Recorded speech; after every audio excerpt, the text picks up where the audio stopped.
From JBS Studios in Greater New York, this is the JBS News Update with Teisha Bader. I'm Teisha Bader with the JBS News Update for Tuesday, August the 23rd, 2022. Israeli security forces came under fire last night during a counterterrorism operation in the West Bank.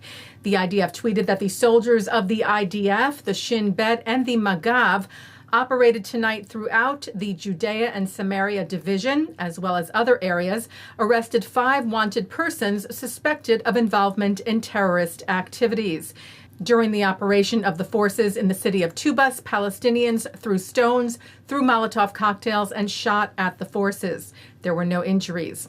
The IDF said a total of 18 wanted persons were arrested during the operation, and along with weapons that were confiscated, were handed over to the security forces for further investigation.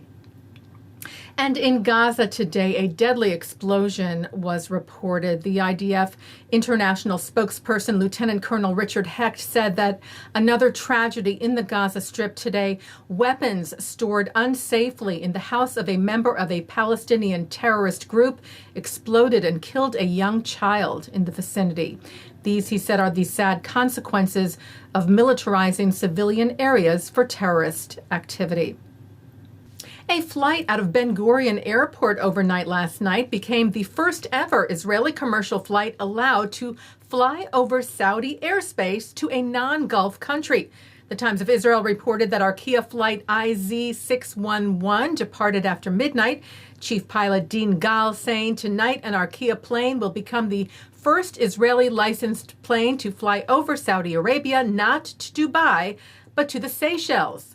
Saudi Arabia has, since the signing of the Abraham Accords in 2020, allowed Israeli airlines to use its airspace for flights to the United Arab Emirates and Bahrain.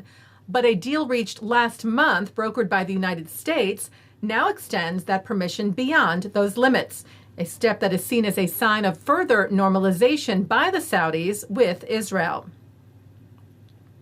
The American Jewish Committee is asking the University of Denver to condemn hateful comments from one of its professors who suggested that Israel's intelligence agency, the Mossad, may have been connected to the recent attack on award-winning author Salman Rushdie.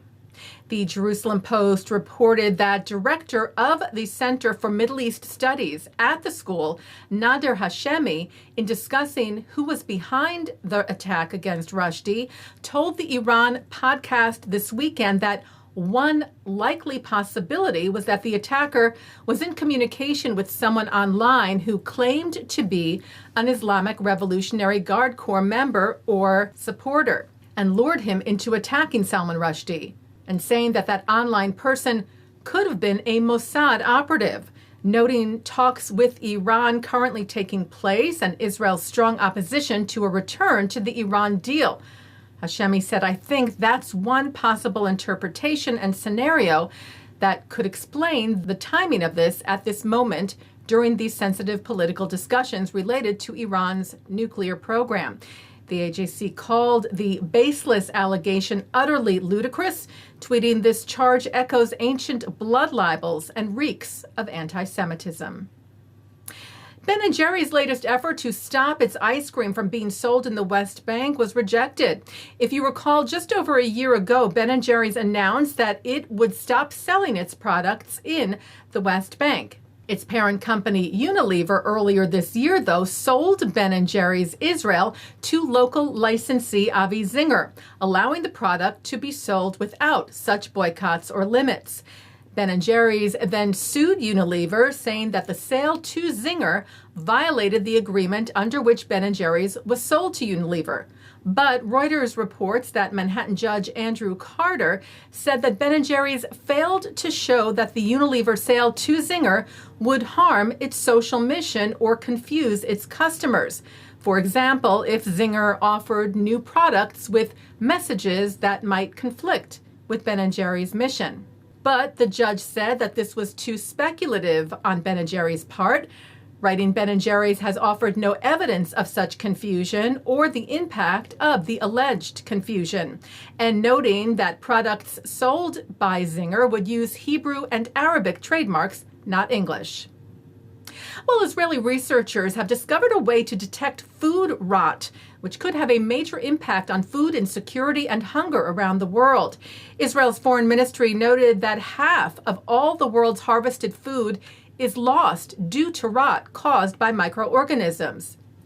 But a new research study led by the Hebrew University of Jerusalem and Israel's agricultural research organization, the Volcani Institute, aims to change that using a biological sensor that finds and stops the rot.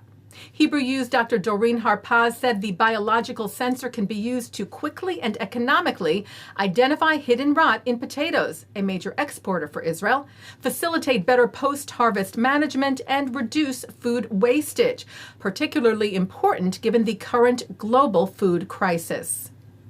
Taking a look now at our programming for tonight on JBS for Tuesday, August the 23rd at 7 o'clock, an epic farewell to beloved longtime CEO of the American Jewish Committee, David Harris, during the AJC Global Forum, with speeches from his wife and family and luminaries from across the Jewish world.